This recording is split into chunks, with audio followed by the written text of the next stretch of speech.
conosco nesta noite, trazendo a instrução ao nosso coração, a fim de que a Tua palavra gere vida, consolação, direcionamento ao Teu povo. Nós oramos assim, em nome de Jesus. Amém. Pastor Nivaldo. Cumprimento a todos com a paz do Senhor. Gostaria de convidá-los para abrir a Bíblia no livro de Ruth. Livro de Ruth, capítulo de número 1. Livro de Ruth, capítulo de número 1.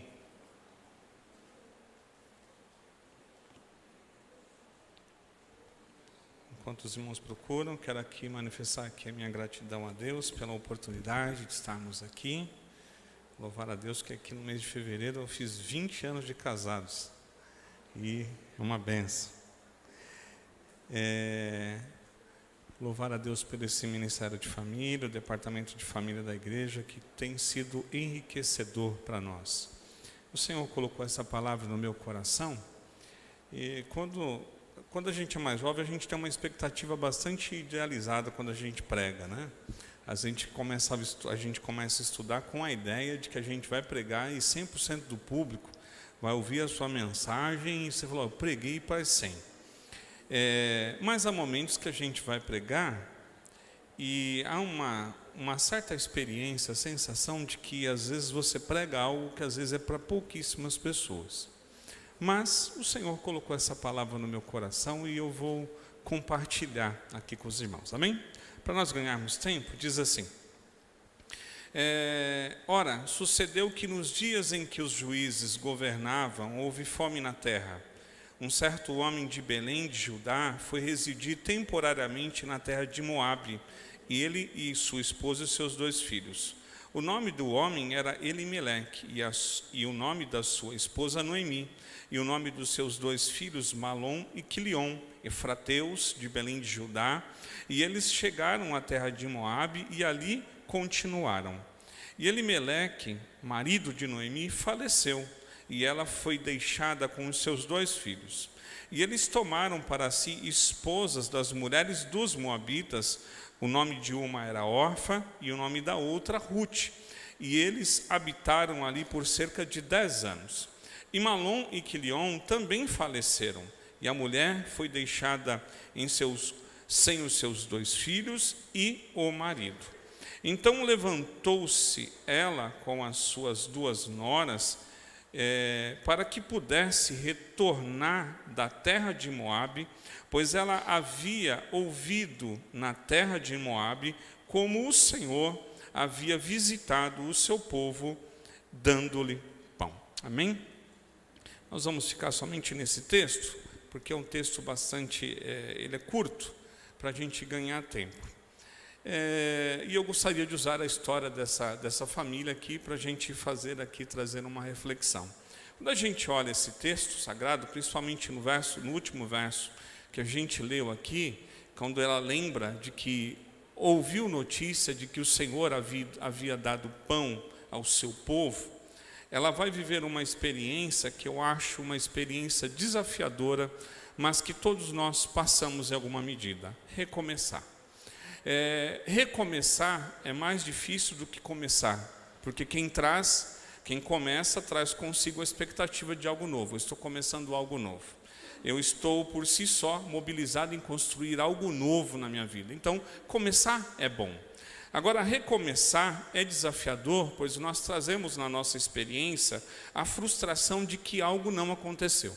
Quando a gente olha o texto, a gente vê que essa família parte esperançosa em busca de encontrar uma nova vida em Moabe. Então sai o casal, sai os seus 2 filhos e partem em Moabe. O texto que nós lemos, vocês percebem o que acabou acontecendo com essa família. Então recomeçar é algo difícil porque traz conosco a experiência de que algo não aconteceu, que alguma coisa deu errado, que a gente se frustrou. Há um sentimento de angústia, porque a gente traz consigo uma dor, alguma coisa que eu imaginei, que eu planejei, que eu sonhei, que eu projetei para a minha vida, não aconteceu, e por isso eu trago aqui um sentimento, um peso. há um peso excedente de quem vai recomeçar, que é o peso da culpa. Aquela sensação de que se você tem que recomeçar algo, é porque alguma coisa você fez de errado na sua vida, você não acertou e por fim você tem que começar. Então recomeçar é um trabalho desafiador, porque recomeçar exige da gente abrir mão. Recomeçar exige da gente abrir mão daquilo que não deu certo.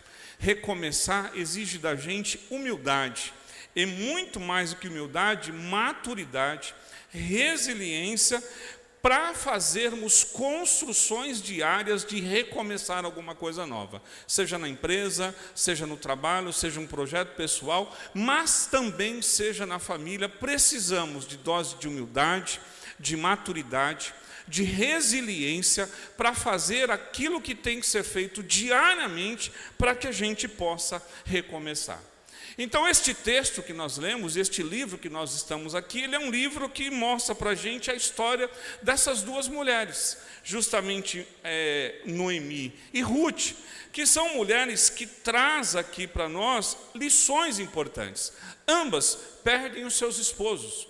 Ambas são obrigadas a abrir mão da sua comodidade, da sua forma de viver no seu lar. Ambas trazem consigo a sensação de que todos os seus sonhos construídos foram por água abaixo. Porque quem casa, quem une-se numa família, quem se envolve num relacionamento, que construi o lar, constrói uma casa, tem um sonho. Todos nós temos sonhos.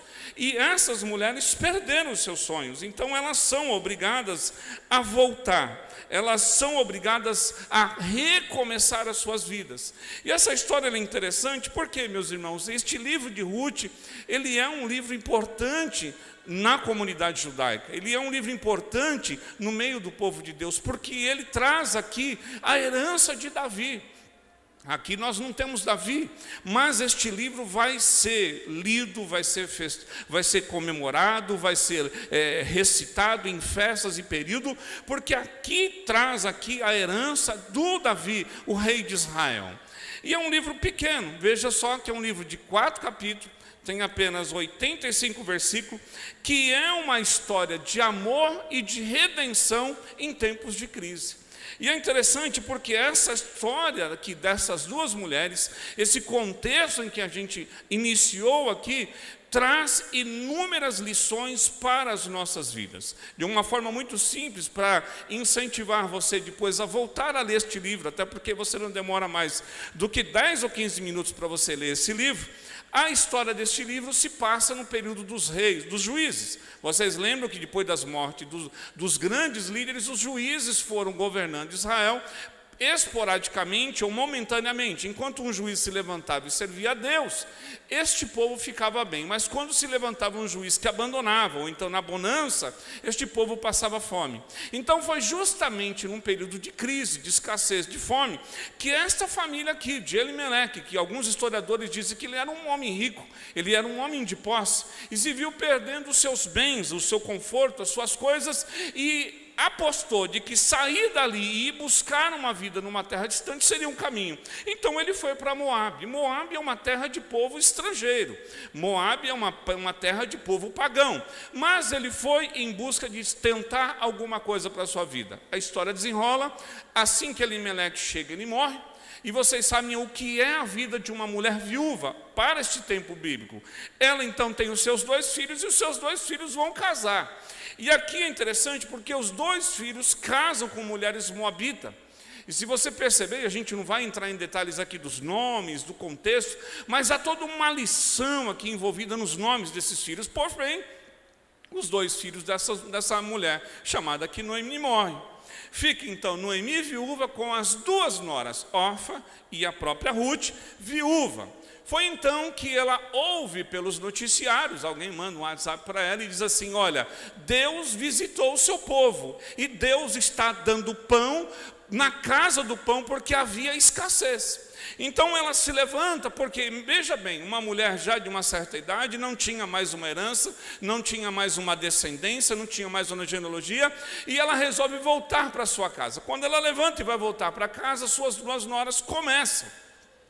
Ela olha para trás e diz assim: filhas, eu não vou ter mais filho. Vocês lembram que a história do casamento levirato, a ideia de que se alguma nora, alguma das mulheres, os seus maridos morressem, alguém da família, o irmão mais novo, se encarregaria de casar para suscitar a descendência. A importância da família, da genealogia para o povo judeu. E ela então diz assim, olha, eu não tenho filho, eu não tenho com o que fazer, eu sugiro que vocês voltem para as suas casas, para as suas famílias, quem sabe, assim como vocês foram boas comigo, Deus seja bom com vocês, e vocês recomecem a sua vida. A Bíblia diz que órfã então beija o rosto da sua sogra, volta para a sua casa, mas Ruth não. E Ruth vai trazer aqui uma expressão que ela é maravilhosa, e que até hoje, quando você vê casamentos, quando você vê festas, noivado, há uma expressão aqui maravilhosa de Ruth, porque a história diz que Ruth pertencia a uma família muito rica. Há quem diga que ela era uma princesa, filho de grandes reis, ou de pessoas muito famosas de Moabe, e que, cansada da vida pagã dos moabitas, e ao conhecer a família de Ruth e do seu esposo, ela, além de se envolver com o filho de Noemi, ela também se apega ao Deus de Noemi. Então ela vai viver uma experiência de fé, e o texto vai dizer isso, em que ela abraça não só a família de Noemi, não só abraça o seu esposo e casa, mas ela abraça a fé do Deus de Israel. E ela mostra muito bem claramente disso quando ela diz, e aqui ela contestando a sua sogra, dizendo, olha sogra, de forma nenhuma eu vou voltar para a casa dos meus pais. Aonde você for eu vou, aonde você pousar eu vou pousar, aonde você morrer eu vou morrer, o seu Deus é o meu Deus e o teu povo é o meu povo. Então a Noemi então percebe que ela volta com a Noemi, ela não consegue evitar que Ruth venha. Ruth e Noemi voltam para a casa de Israel, voltam para a terra de Israel. Há todo um contexto aqui de reconfiguração da mulher chamada Noemi e Ruth. E eu quero trazer aqui, pelo menos de uma forma muito simples, muito rápida, 4 lições que a gente pode aprender com este texto, com essas duas mulheres, e que nós podemos trazer para a nossa vida. Amém? Então a primeira coisa que a gente aprende na história aqui dessas duas mulheres aqui, é que a dor e a alegria sempre vão andar juntas na nossa vida. Ou seja, quando a gente olha o livro de capítulo 1 de Ruth, nós vamos perceber que há fome e escassez. Eles se mudam por conta da fome e escassez. E quando eles se mudam, verso de número 2 vai mostrar para nós aqui mudança e esperança. Quem muda, quem entra num projeto, quem faz um investido em alguma coisa, tem sonho e tem esperança. Então eles mudaram com a esperança de que iriam ficar bem. E aí é interessante que vem a esperança.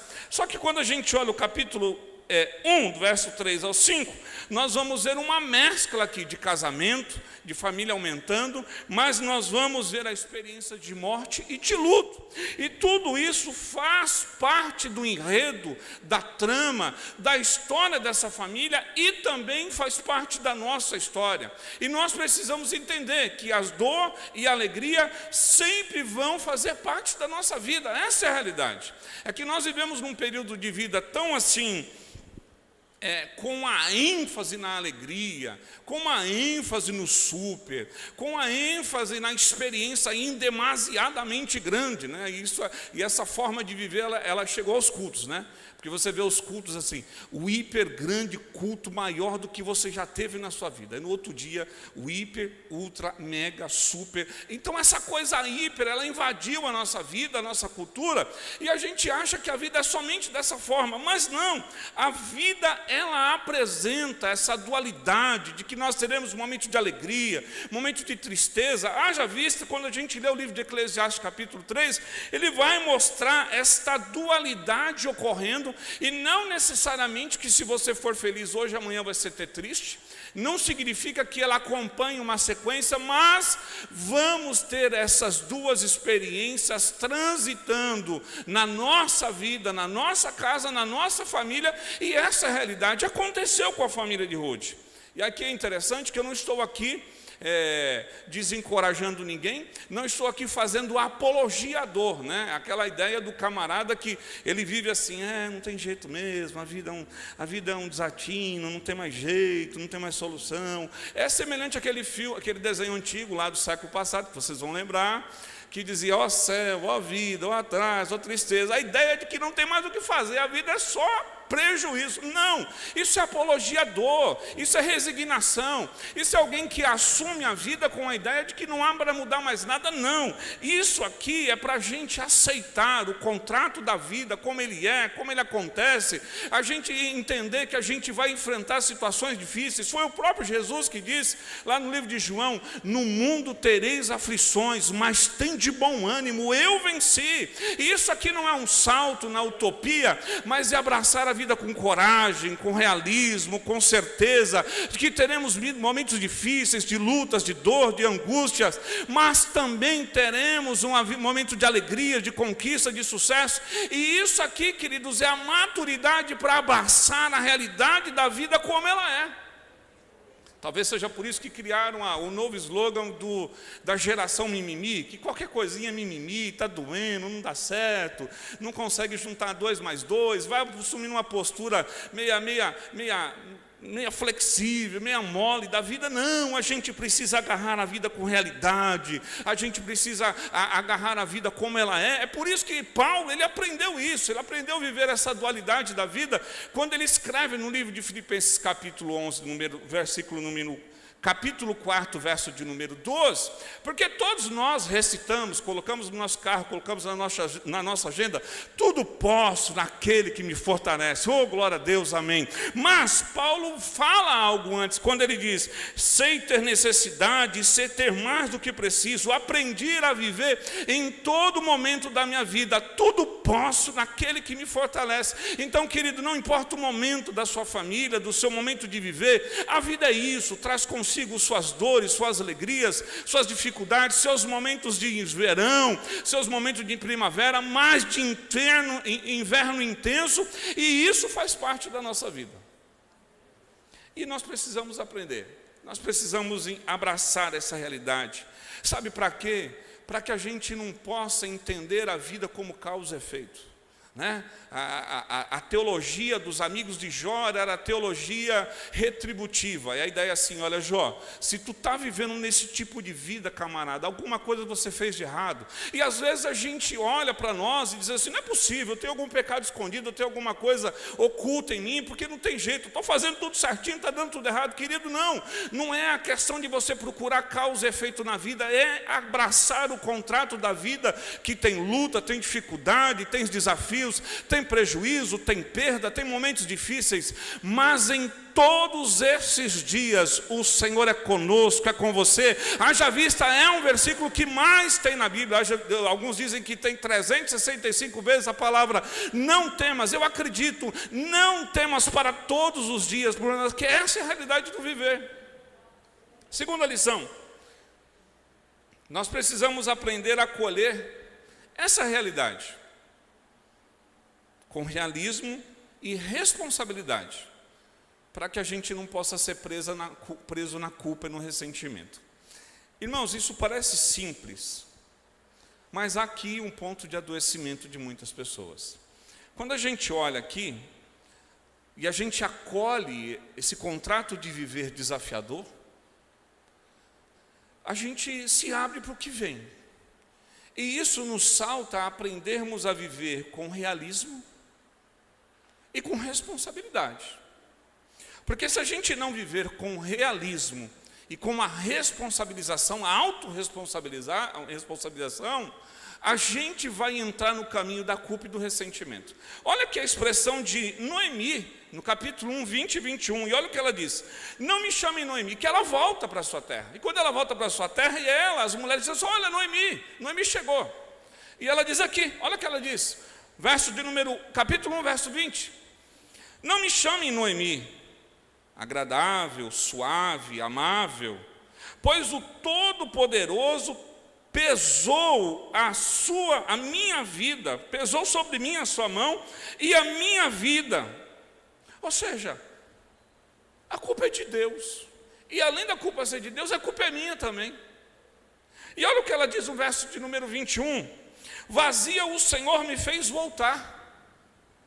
O Senhor testifica contra mim. Ela diz, Deus está pesando a mão na minha vida. E tem me afligido tanto e tem me colocado numa posição de desgraça. Então ela culpa Deus, e ela culpa as pessoas, ela culpa o outro, e ela entra num caminho, queridos, que é um caminho de adoecimento. Porque qual que é a questão aqui? A gente precisa abraçar o realismo do viver. O realismo do viver é entender que a vida não é uma novela.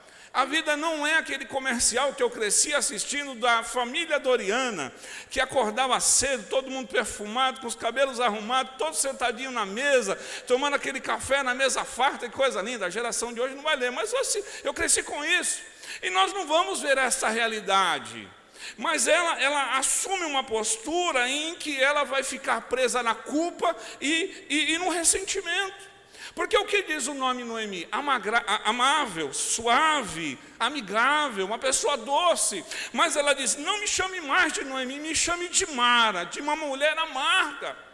Porque assim as circunstâncias tornou a vida dela. Por quê? Porque ela ficou presa na culpa e no ressentimento. A ponto dela dizer que o próprio Deus estava pesando a mão dela, a ponto dela dizer que o próprio Deus fez ela voltar daquela situação. E aqui é interessante, irmãos, por quê? Nem sempre na nossa vida caminhe com essa lógica de um inocente ou culpado. Nem sempre na nossa vida as coisas vão ter causa, vão ter culpados, e a gente vai ficar a todo momento pesquisando e perseguindo quem é o culpado. E aí a gente vai culpar a terceira geração da nossa família pelo nosso insucesso, que você fez alguma coisa hoje. E é interessante porque quando a gente começa a caminhar desta forma, a gente vai procurando dar sentido no nosso momento frágil, responsabilizando e culpando alguém. Irmãos, e como tem gente presa nisso? Como tem gente presa nisso? Porque, queridos, a gente precisa entender uma coisa. Nem sempre nós escolhemos. Eu acho que na maioria das vezes nós não escolhemos viver momentos de dor e de perda. Mas se a vida trouxe para você a experiência de dor e de perda, não acrescente à dor e à perda da sua vida a culpa e o sentimento de culpa. Então, acolha a culpa, acolha a dor, acolha a realidade, reconheça aquilo na sua parte de responsabilização e elabore isso, mas não fique preso na culpa, culpar o outro, culpar a si mesmo, entrar numa forma de funcionar muito doentia. E Noemi, ela entra assim. Agora tem uma coisa, meus queridos, a gente precisa acolher a realidade. Porque a realidade é o melhor caminho e remédio para a gente recomeçar. Haja vista quem trabalha com recuperação de pessoas, de indivíduos, quem trabalha com saúde, quem trabalha com o ser humano em específico, quem trabalha com recuperações no AAs, nos ACs, enfim, da vida, eles entendem que 50%, quem trabalha na segurança pública, vai entender que 50% ou mais da solução daquele indivíduo é fazer com que ele reconheça de que ele tem responsabilidade e que ele pode fazer alguma coisa, está nele. Porque do contrário, ele vai ficar culpando a Deus, culpando os outros, culpando a si mesmo, e nós precisamos caminhar por um caminho da responsabilização. E aqui a segunda lição que eu trago para vocês. Cuidado com os seus sentimentos. Cuidado com os seus sentimentos se na tua experiência familiar não foi tão maravilhosa tanto quanto.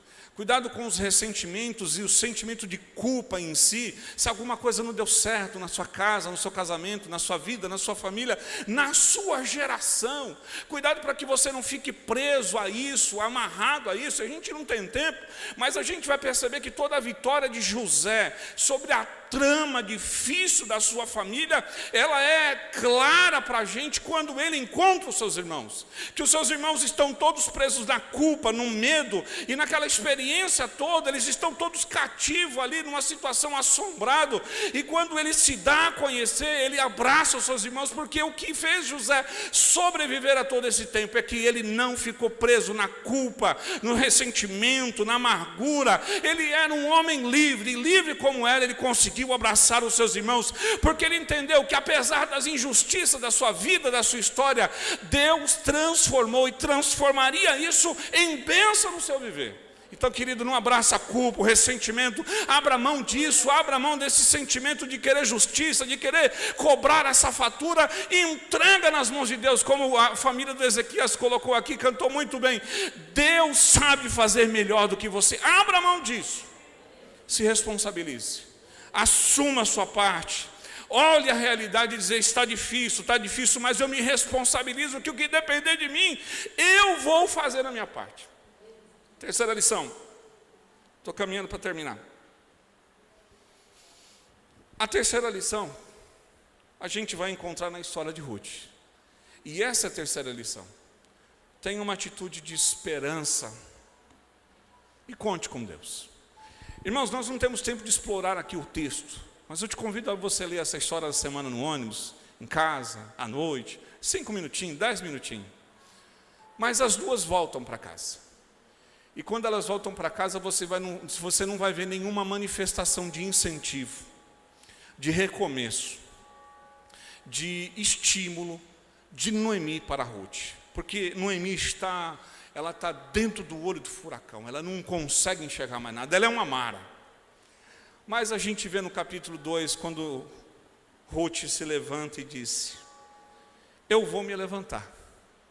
E eu vou atrás de buscar alguma coisa para a gente comer.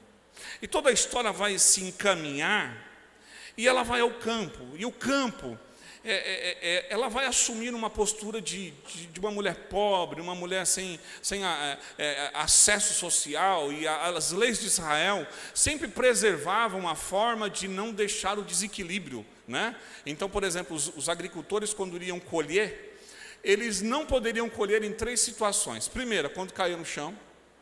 Segunda, quando esqueciam de colher algum fruto na árvore. Se esqueceu na árvore, esquece, está ali. E na hora de fazer a carga para carregar e para levar embora, se tivesse algum fardo caísse ou esqueceu, fica também. Então imagine que os menos favorecidos tinham essa tríplice oportunidade divina de sobreviver. E Noemi, então, e Ruth vai dentro dessa terra, desse campo. Há um texto aqui muito lindo, no verso 3, que diz que por casualidade, ela vai colher espigas no campo de Boaz. Abra parênteses aqui nesta palavra, casualidade. Essa palavra aqui, casualidade, ela vai mostrar para a gente que ela não fez isso de forma intencional. Ela não foi para o campo de Boaz porque era rico, porque era um homem juiz, era um homem rico de posses. Ela não foi para o campo de Boaz porque ela planejou arrumar a vida dela, né? Abre o parênteses aqui, porque alguns, vamos arrumar casar com um jogador, vamos casar. Não, ela não fez nada disso. Por casualidade ela foi lá.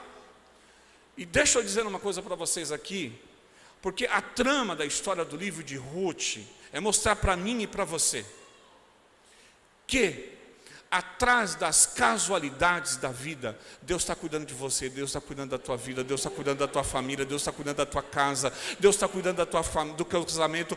Deus está agindo por trás da trama e está fazendo as coisas acontecerem. E a ideia aqui é enaltecer o Deus misericordioso que vem sobre a nossa história, sobre a nossa família, sobre o nosso viver, sobre a nossa história genealógica, que nem sempre é tão bonita assim, que cabe num quadro lindo, mas na casualidade a mão de Deus está ali agindo, e estava agindo na vida de Ruth, e ela vai no campo de Boaz. Nivaldo, cita para mim outro versículo onde escreva ou que se encontre na Bíblia a palavra casualidade. Não tem, só aqui. Para mostrar que Deus trabalha na história, nas nossas vidas, que o Deus de Israel é um Deus misericordioso. Não tem tempo, irmãos, para discorrer a história. Mas essa terceira lição aqui, ela é importante para a gente, porque Ruth, ela vai ter atitude e esperança. Atitude e esperança. Atitude e esperança. Porque quando a gente tem atitude e esperança, a gente conta sempre com as casualidades de Deus. Eu sempre procuro orientar as pessoas com quem eu converso, alguma situação difícil, eu sempre falo assim, olha, entre em algum corredor da vida. Porque quando você entra em algum corredor da vida, seja profissional, seja familiar, seja na sua circunstância do dia a dia, as casualidades acontecem. Eu mirei a minha vida profissional numa direção. E muito sofri na vida e só a minha esposa sabe, porque eu contei muito com a ajuda dela. Mas eu resolvi ter atitude e ter esperança. Porque eu também venho de uma história familiar que o quadro não é bonito. Mas com atitude e esperança eu entrei para um corredor. E nesse corredor eu fui tendo um caminho, outro caminho, outro caminho, outro caminho, outro caminho, outro caminho. Eu fui caminhando com outros caminhos. Sabe por quê? Nas casualidades, Deus lembra de você, Deus atua na tua vida. E hoje eu me vejo visitando alguns lugares, participando de algumas reuniões de trabalho, conversando com algumas pessoas XYZ, desenvolvendo uma atividade, desenvolvendo duas atividades das quais eu não sonhei, das quais muitas vezes eu nem imaginei que chegaria. Outro dia eu conversei com o presidente da Sociedade de Ortopedia, outro dia eu estava com uma reunião, mas isso não é para contar nada aqui não. É para mostrar que se você tiver atitude e esperança, Deus vai prover casualidade, Deus vai abrir a porta, Deus vai prover vaga, Deus vai abençoar a sua vida, a sua casa, a sua família, o seu casamento, Deus vai prosperar a tua história, porque é assim. Tenha atitude e esperança e conte com a ajuda de Deus. E como a família que cantou, Ele sempre vai fazer o melhor. Se perguntasse para Noemi, ô Ruth, o que você espera da sua vida voltando para casa com a sua nora? Não sei, mas eu vou contar com as casualidades de Jesus. E aqui é interessante, irmãos, para mim encerrar, que eu já passei do horário aqui do culto, é que ela vai entrar com atitude, com esperança, e ela vai se encontrar com Boaz. Ao oposto da sua sogra Noemi, ela tem um encontro com Boaz. Se você olhar no texto bíblico, a forma como ela fala com Boaz, porque o Boaz, o que chama a atenção nele é Ruth. E ele chama os caras e diz assim: quem que é essa mulher? Olha, ela é Ruth, a viúva da Noemi, moabita. Toda a história da Bíblia, todo o texto aqui, todo o texto vai mostrar sempre esse nome: moabita, moabita, moabita, moabita, moabita. É mais para criar esse estigma. Ela era uma mulher moabita. E aí, em todo esse contexto, quando ela se encontra com Boaz, Boaz diz assim: olha filha, fica aqui nesse canto, come com os meus homens, não deixe que ninguém te moleste, você vai ter colheita, vou te dar tudo, você vai cuidar, toda a história. Mas por que você está sendo tão bom comigo? Ele disse: as pessoas me falaram o bem que você tem feito à sua sogra, e a forma generosa como você tem ficado com ela. Deixa eu dizer uma coisa para os irmãos: enquanto Noemi abraça o caminho da culpa e do ressentimento, a Ruth abraça o caminho da atitude e da generosidade, e a generosidade que sobressai na vida de Ruth. Ele lá não encontrou com Boaz e disse assim: olha, a minha vida é só céu, ó vida, ó azar, ó tristeza, eu sou uma viúva, largada, não tem ninguém, eu podia estar roubando, podia estar matando, podia fazer isso, fazer aquilo, eu estou aqui só pegando espiga. Não, ela não fez isso. Ela se mostrou com: deixe de esbanjar em você generosidade, bondade, as virtudes que possam exalar da tua vida de bom. Tratar a nossa história. Eu não vou ter tempo de esmiuçar isso aqui, mas deixa eu contar para vocês aqui algo interessante na história aqui de Ruth e de Boaz. Primeira história de Ruth. Da onde que vem os moabitas? Os moabitas vieram da relação incestuosa das duas filhas de Ló com seu pai. E uma delas teve um filho chamado Pérez. E ali Pérez dá origem a um homem, a tribo chamado Moabe. Moabe são inimigos de Israel, e Moabe se torna uma nação pagã, adoradoras de deuses estranhos, inclusive com oferta e sacrifícios de crianças. Mas a gente tem a história de Boaz. que a história de Boaz é a história de um homem que vem justamente de Judá, da relação que ele tem com a sua nora Tamar, da qual Tamar se vê uma mulher abandonada e renegada pelo seu sogro, que não lhe deu filho para casar, e que se fantasia de prostituta, eles têm um envolvimento, fica grávida e o próprio Judá quer matar a sua nora Tamar por conta desse ato de adultério. Mas com toda a trama da história ele percebe que aquele filho é meu, que aquela era uma situação, ele diz, mais justa é ela do que eu. E Judá traz aqui essa lacuna, esse risco, essa trinca na sua biografia, e é a partir de Judá que vem um homem chamado, vem um outro homem. E quando a gente vê essas duas biografias, meus queridos, a gente percebe que são duas famílias que por infelicidade da vida, tiveram as suas vidas fora do trilho. Só que quando a gente olha aqui o casamento de Boaz e de Ruth, isso aqui é muito mais do que um casamento. Isso aqui é a possibilidade de resgatar a própria história e de não repetir situações estranhas do passado. Pergunte para quem tem família de alcoolista. Uma geração, duas gerações, três gerações, quatro gerações, cinco gerações.